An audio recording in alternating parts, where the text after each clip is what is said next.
Salam dəyərli izləyicilər. 9 mart 2025-ci il 11-ci siniflər üçün buraxılış imtahanı suallarına baxacağıq. Bu gördüyünüz PDF Telegram kanalımda paylaşılıb. Oradan əldə edə bilərsiniz. Deməli, vaxt itirmədən keçək suallara. Telegram kanalının adı da Mehman Mahmudov Riyaziyyatdır. Deməli, uşaqlar 61-ci sual. Kəsişməsi boş olmayan A və B çoxluqları üçün uşaqlar hər zaman Venn diaqramı ilə həll edirdik çoxluq məsələlərini. İndi bu olsun A çoxluğu, bu da olsun B çoxluğu. Kəsişməsi boş deyil. A çıxılsın B 6-dır, B çıxılsın A 4-dür. A birləşmə B-nin ən kiçik qiymətini tap. İndi uşaqlar, burada bir x deyərəm. Birləşmə deyəndə biz bunların hamısını cəmini götürdük. 6 plus x plus 4. Bu deyilir 10 üstəgəl x. Ən kiçik deyirsə uşaqlar, kəsişməsində ən azı bir dənə element olmalıdır ki, ən kiçik olsun. Təbii ki, artırdıqca ən çoxu olmayacaq bu ifadənin. Ona görə də 1 götürərik, olacaq A variantı. Yəni x-i 1 götürəndə 10 plus 1 olacaq 11. 62. İfadəsinin vurğuları ayrı. Uşaqlar, çox sadə sualdır. 5-i çıxarırsan, qalır 5 çıxılsın A. Yəni D bəndi. 63-cü sual. Cədvəldəki ədədlərin hansı irrasional ədəddir? İrrasionaldır 1. Hansı hissəsi? 2. Sonra 3. Sonra 4. 4 dənəsi. 10 dənədən 4. Yəni C bəndi tamamilə doğru yazıb. 64-cü sual. İfadəsinin qiymətini tapın deyir. Kvadratlar fərqidir. Bir köşün altında yaza bilərik. 11-in kvadratı çıx 21-in kvadratı olacaq 121 çıx 21. O da olacaq köş altında 100. 100-dən də 10 çıxacaq. Yəni A bəndi. 65-ci sual. Şəkər çuxundurundan onun kütləsinin 20% qədər şəkər alınır. 80 ton şəkər çuxundurundan neçə ton şəkər alınır? 80-in 20%-ni tapacaq uşaqlar. Çox sadə. Sıfırlar gedər. Olacaq 16. Yəni B bəndi. 66 sual. Y-in hansı qiymətlərində ədədləri ədədi silsilənin ardıcıl hədləri olar? Demək uşaqlar, 3 çıxılsın Y bərabər olmalıdır. Y çıx 2 üstəgəl 6 çıx Y böl 2 ədəd ortası olmalıdır. Modulda 3 çıx Y bərabər olmalıdır. Buradan Y-lər gedər. Qalar 4 böl 2. Yəni 4-ü 2-yə də böləndə eləyəcək 2. Uşaqlar, bu da modul tənliyə gəlir. Bir dəfə olduğu kimi yazırıq. 3 çıx Y bərabərdir 2. Buradan Y bərabərdir 1-ə. Bir dəfə də 3 çıx Y bərabərdir -2. Y bərabərdir 5-ə. Deməli oldu 1 və 5. Yəni D bəndi. 67-ci suala baxaq. İki kürədən birincinin həcmi ikincinin həcmindən 27 dəfə böyükdür. Birinci kürənin səthinin sahəsi ikinci kürənin səthinin sahəsindən neçə dəfə böyükdür? Baxın uşaqlar. Birincinin həcmi ikincidən 27 dəfə böyükdürsə, deməli radiusu 3 dəfə böyükdür. Çünki kubla olur hər zaman. Deməli radiusu 3 dəfə böyükdürsə, sahəsi də hər zaman kvadratdır. 3-ün kvadratı 9 olacaq, şifahi, yəni B bəndi. Bərabərsizliyin ən böyük və ən kiçik tam həllərin hasili. Ən böyük tam həlli 5-dir. Ən kiçik tam həlli isə deməli -5-dir. -5, bəli. Bunların da hasili -25-dir. Y bəndi. 69-cu sual. İki perpendikulyar müstəvinin birindən 2 cm, digərindən isə 4 cm məsafədə yerləşən nöqtədən bu müstəvilərin kəsişmə xəttinə qədər olan məsafəni tap. İki perpendikulyar müstəvi deyirsə, baxın belə bir müstəvi götürürəm. Perpendikulyar düz xətlər kimi götürürəm. Nöqtə burada olsun. Deyir, birindən 2 cm məsafədədir. Digərindən 4 cm məsafədədir. Aydın məsələdir ki, burada 2 olur. Bu məsafəni soruşur bizdən. Kvadratlar, bura x deyərəm. X kvadrat bərabərdir 4-ün kvadratı. Üzərinə gəl 2-nin kvadratı. X kvadrat bərabərdir 16 üstəgəl 4. X bərabərdir kök altında 20. Yəni 2 kök 5. C bəndi. 70-ci suala baxaq. Düsturları ilə verilən paralel köçürmədə -3 2 nöqtəsini hansı nöqtəyə çevirilər? Baxın uşaqlar, demişdik ki, paralel köçürməyə sual düşmə ehtimalı yüksəkdir. Həqiqətən də düşüb. Yəni 4 vayda artırırıq x-i. -3-ün üstə 4 gələndə olacaq 1. Bunda 1 vayda artırırıq, olacaq 3. 1, 3, Y bəndi. Hələ ki, çox sadə suallardır. Diaqonalların sayı 9 olan qabarıq çoxlu canlı tərəflərinin sayını tam. Diaqonalların sayı, yəni n vurulsun n çıx 3 böl 2 bərabərdir 9. Hər tərəfi 2-yə vuraram. N vur n çıx 3 bərabərdir 18. Hansı ədədlərin hasili 13-dür? Hətta vurub açarıq elə tapmayaq. Çıx 3-ün 18 də keçirərəm bərabərdir 0. Hasili -18 cəmi 3. 6 və -3-dür. Təbii ki, tərəflərin sayı -3 olmaz. Ona görə olacaq 6, yəni D bəndi. 72-ci sual. Loqaritma 2 əsasdan buranı hesablamaq lazım uşaqlar üstünü. Kvadratlar fərqidir. Bax bu. 14 çıx 10 vurulsun 14 üstəgəl 10 böl 24. O da bərabərdir. Loqaritma 2 əsasdan 14-dən 10 çıxanda 4 qalır. Toplayanda da 24 olur. Bölürsən 24. 24 4-də getdi. Loqaritma 2 əsasdan 4 olacaq. Uşaqlar 2 əsasdan 4-də aydın məsələdir ki, 2-nin kvadratıdır. C bəndi olacaq. 73. A parametrinin hansı qiymətlərində tənliyinin həlli var? Uşaqlar, təbii ki, A çıxılsın 1 bölünsün 2, -1 ilə 1 arasında olmalıdır. Hər tərəfi 2-yə vurarıq. -2, A çıx 1, 2. Hər tərəfdə 1 əlavə eləyərik. -3, A, bir də 3. -3 ilə 3 arasında. Biz harada səhv elədik? Hə, burada səhv elədik uşaqlar. Hər tərəfə müsbət 1 əlavə elədik deyə burada -1 qalır. Burada isə 3 qalır. -1 ilə 3 arasında, yəni D bəndi doğrudur. 74. Uyğun tərəfləri paralel olan iki bucağın biri o birinin 80%-ni təşkil edir. Böyük bucağın dərəcə ölçüsünü tap. Uşaqlar, bunlar bir-birinə bərabər deyirlər də. Aydın məsələdir. Çünki bərabər olsalar biri digərinin 80% olmaz. Biri x olar, digəri 0.8x. Cəmi də 180-dir. 1,8x 180 olsa, bilirik ki, uyğun tərəfləri paralel olan bucaqlar ya bərabərdir, ya cəmi 180-dir. Bərabər olmadığına görə cəmi 180-dir. Buradan x-i taparıq 100. Biri 100-dürsə, digəri bunun 80%-idir. Bunlar da gedər, qalar 80. Deməli, biri 100-dür, digəri də 80. Bizdən böyüyü soruşurdu, cavab oldu 100. 75. Qoşma kompleks ədədlər olarsa, x və y həqiqi ədədlərinin cəmini tap. Deməli, əvvəlcə Z1-i sadələşdirək. Bərabərdir 9 çıxılsın. X vurulsun. Qüvvəti 4-ə bölürdü, qalığı yazırdı. 5-i 4-ə böləndə 1 qalır, elə təkcə olacaq xi. Z2 bərabərdir 9 çıxılsın, 6 vurulsun, i üstü. 35-i 4-ə böləndə qalıqda 3 düşür.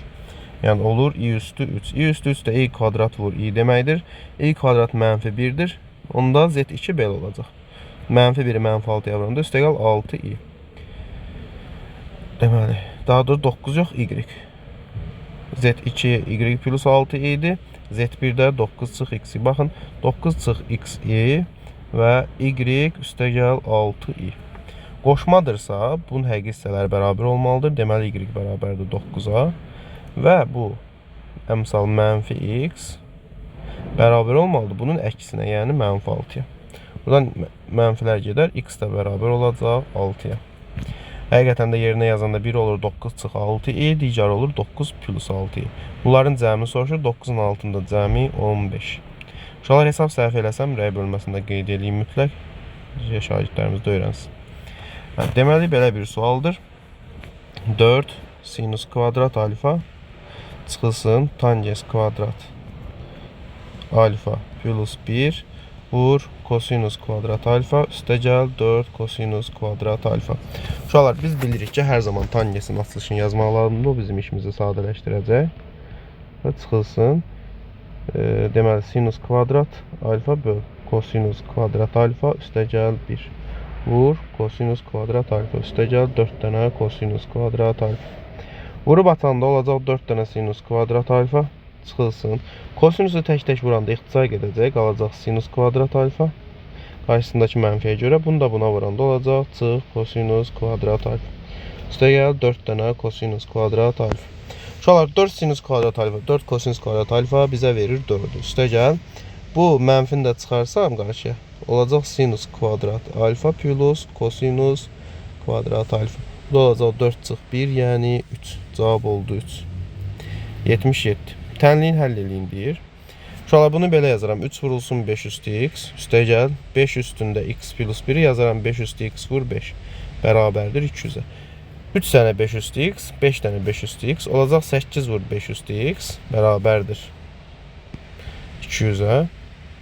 5 üstü x bərabərdir 200-ü 8-ə böləndə 25.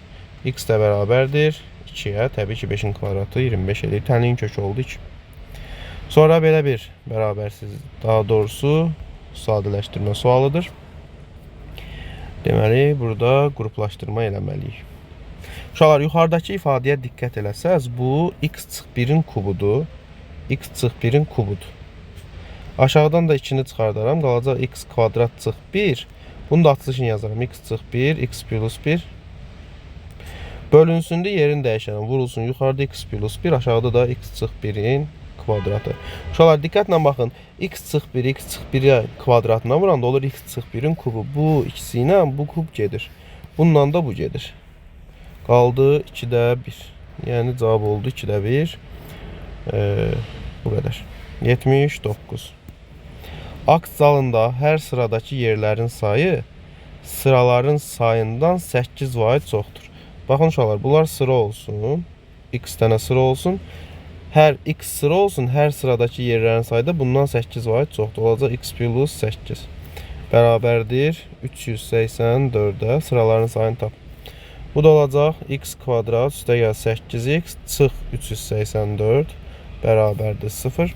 İndi uşaqlar viyyətlə də tapa bilərik, seçib də tapa bilərik. Hasili mənfi 384, cəmi mənfi 8 olan ədəd tapmaq lazımdır.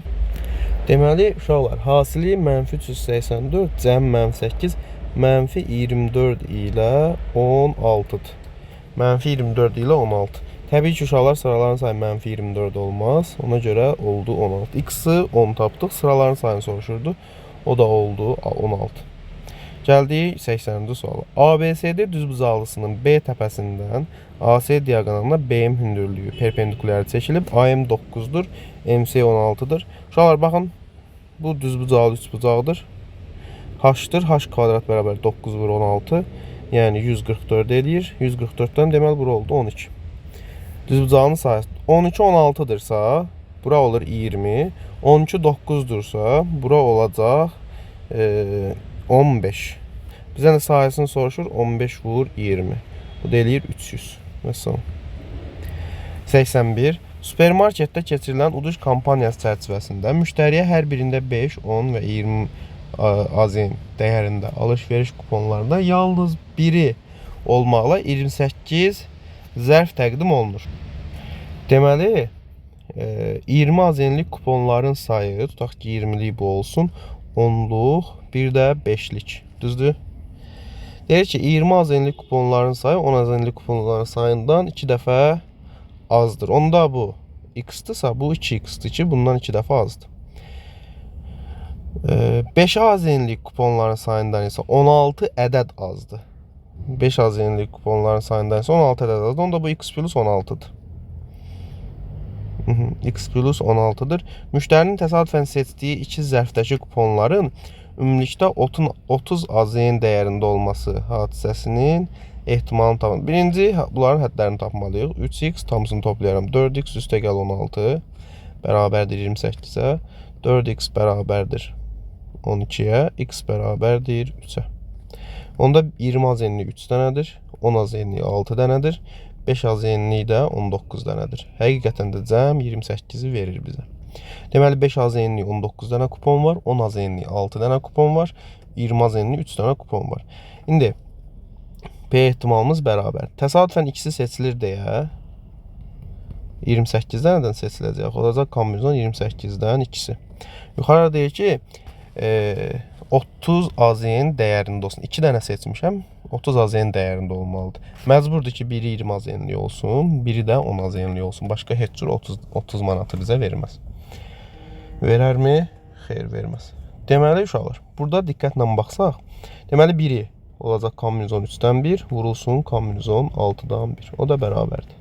28-dən 2 belə hesablanacaq, uşaqlar. 27 vur 28 böl 2. Olacaq 27 vur 14. Yuxarıda da olacaq 3 vur 6.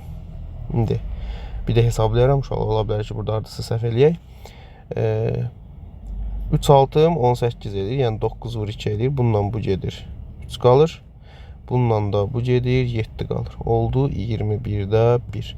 Cavab oldu 21-də 1. Bir də yoxlayaq, uşaqlar. Ola bilər hardasa sürətli elədim. Deməli, Yalnız birdir. Hər zərfdə bir dənə kupon var. 20 AZN-lik kuponların sayı 2 dəfə azdır, bəli. 5 AZN-lik kuponların sayından isə 16 ədəd azdır. Bu da doğrudur. Təsadüfən 2 zərf seçilir. 30 AZN dəyərində olması hadisəsinin ehtimalını soruşur bizdən. Deməli uşaqlar. İndi hesablanmasına baxaq. 28-dən ikisini seçirəm. Aşağıda olacaq 27 vur 28 böl 2, yəni 27 vur 14. Yuxarıda 3 vur 6. Bu oldu 21-də 11. Tamam, məncə doğrudur. Əgər hesabda səhv olsa qeyd edərsiniz. İndi gəldi 82-ci suala. Deməli, ABC üçbucağında AB və AC tərəfləri mərkəzi O nöqtəsində olan çevrə üzərində çevrəyə uyğun K və S nöqtələrində toxunur. Tamam. ABC 40 dərəcədirsə, aydın məsələdir ki, bura 50 dərəcədir. Çünki cəm 90 olmalıdır. Toxunma nöqtəsinə radius çəkilir. KMC qövsünün dərəcə ölçüsünü tap. KMC, şuralar bura 40-dırsa, aydın məsələdir ki, bu qövs 50 dərəcədir. Deməli, indi uşaqlar, diqqətlə baxın. Bura 50-dirsə, iki toxunan arasında qalan qövs, buradakı bucağın cəmi 180 olmalıdır. Deməli, bu bucaq, bu qövs 130 dərəcədir. Məsələn, 83. Açılışı şəkildə verilmiş düzgün piramidanın tam səthinin sahəsi 360 olarsa, apofeminin uzunluğunu tap. Düzgün piramidanın bu 100'dür.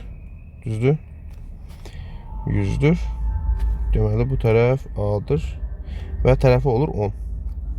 10 olsa 100 olacaq. Bəli, tərəfi oldu 10. Toplam 4 dənə, deməli, 4 dənə üçbucaqdır. S deyərəm hər birinə və burada 100'dür də, düzdür? Onda olacaq 4S üstəgəl 100 bərabərdir 360'a. 4S bərabərdir 260'a. S də bərabərdir 260'ı bölərəm 4'ə. Bu 130 bölü 2 deməkdir. Bu da 65 eləyir. Deməli, uşaqlar bu üçbucağın sahəsi 65'dir. İndi biz axı bunun tərəfini 10 tapmışıq. Bu da H-dır. Sahə belə hesablanır da bu üçbucağın H-ı soruşur bizdən. H vur 10 böl 2 bərabərdir 65'ə. 5H bərabər olacaq 65'ə. Və H bərabər olacaq 65'i 5'ə böləndə olacaq 13. Deməli, apofem oldu 13. Apofem də uşaqlar bilirik ki, yan üzün hündürlüyüdür. Sonra növbəti 84. Cədvəldə bir qrupdakı tələbənin boylarının uzunluqlarına görə onlar haqqında məlumat verilmişdir. Bu qrupda boyu 170 santimetrdən çox olan oğlanların sayını tapın. Sistem tənlidir uşaqlar. Baxın, Y üstəgəl 3x bərabərdir 21. 2y üstəgəl x bərabərdir 17. Tərəf-tərəfə toplasam sistem şəklində. Belə eləyək. Tərəf-tərəfə toplamayaq, biz dəyişənin birini tapmalıyıq. Aşağını, yuxarını mənfi 2'yə vuraram. Olacaq mənfi 2y çıxılsın 6x bərabərdir mənfi 42. Aşağını da olduğu kimi saxlayaram. Üstəgəl x bərabərdir 17. Tərəf-tərəfə toplayanda y-lər gedir. Qalır mənfi 5x bərabərdir. Mənfi 42'dən də 17 çıxsaq, deməli, 32'dən də 5 çıxsa, qalacaq 20 mənfi 25. Bir dəqiqə uşaqlar. Tərəf-tərəfə topladı, bəli, mənfi 25. X də bərabərdir 5'ə. Əgər x 5'dirsə, cəm 21 olduğuna görə yazaram. Y plus 3 5'im 15 bərabərdir 21. Y də bərabərdir 6'ya. İndi x 5, y 6'dırsa, bura olur 15. Hətta belə yazaq. 15. Bu 6'dır. Cəm 21'i verir, doğrudur. 2y, 2'ni 6'ya vuraram 12. X'i də 5'ə. Bu da oldu 5. Və cəmi də 17 olur. İndi sənə deyir ki, 170 santimetrdən çox olan oğlanlar. 170 santimetrdən çox toplamda 17 nəfər var. Bunun sadəcə 12'si oğlandı. Ona görə də cavab olur 12. Tamam. Və növbəti sonuncu sual. Təpə nöqtəsi MN nöqtəsi funksiyasına uyğun parabolanın təpə nöqtəsidir. Demək uşaqlar, gəlin birinci təpə nöqtəni tapaq. X kvadrat çıx 8x. Uşaqlar, bu 16 plus 2 yazaram. Bu x çıx 4'ün kənardan kvadratı üstəgəl 2'dir. Deməli, təpə nöqtəsi 4, 2'dir. Yəni M4'dür. N də 2'dir. Bunu bildik. Buradan kənardan yazıram. M4'dür. N isə 2'dir. Sonra bu funksiyanın qrafikinin apsis oxuna, koordinat başlanğıcına və ordinat oxuna nəzərən simmetrik çevrilmələrindən alınan parabolların təpə nöqtələri uyğun olaraq BCD və BCD nöqtələrdir. ABCD dördbucaqlısının perimetrini tap. Uşaqlar çox sadədir. Bu gələcək bura, heç bunu hesablamıram. Parabola ehtiyac yoxdur. Bura gələcək, bir də bura gələcək. Baxın, alınan dördbucaqlı təxminən belə bir şey olacaq. İndi sürətlə hesablayıram uşaqlar. İndi baxın, bura qədər 4-dürsə, bura qədər də 4 olacaq, bura olacaq 8. Bura qədər 2, bura qədər də 2-dir, 4, burada olur 4. Perimetrini soruşur, 4 plus 8 vur 2. Bu da olacaq 24. Deməli, perimetr oldu 24. Bu qədər uşaqlar, ümid edirəm ki, hesabda səhv eləməmişik. Əgər səhv eləmişiksə, rəy bölməsində qeyd edin. Sağ olun, hər birinizə uğurlar.